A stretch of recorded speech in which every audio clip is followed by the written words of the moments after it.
Thank you. I first wanted to talk about what students have shared with us about their use of generative AI and their experiences with it. So there's an annual survey of undergraduates, and at UNC we had lots of students take it. It was given in spring 2024.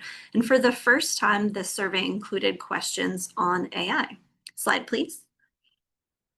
And so the first question that students were asked were, generative AI tools like ChatGPT are becoming more common in academic settings. During this academic year, how often have you used such tools? And I do want to emphasize this was given last spring. So if this survey were given in spring 2025, I would expect these numbers would actually be much higher.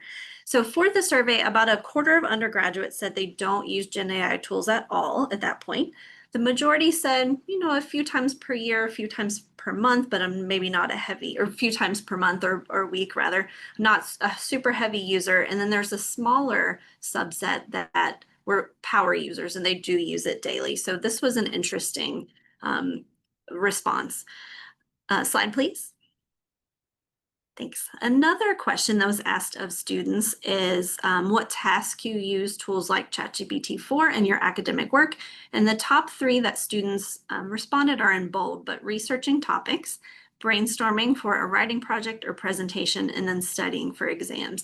And then you can see the other responses have varying kind of smaller numbers, but those were the top three uses that students mentioned.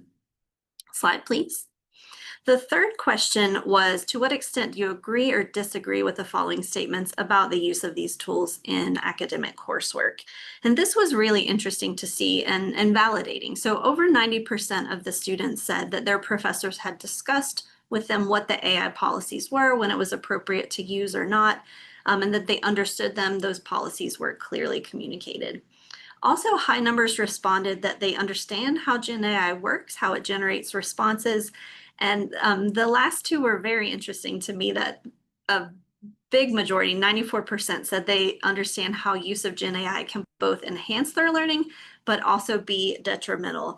So the answers were self-reported, but for me, I think those responses demonstrate that students are really thoughtfully considering both the benefits and the drawbacks of this new technology.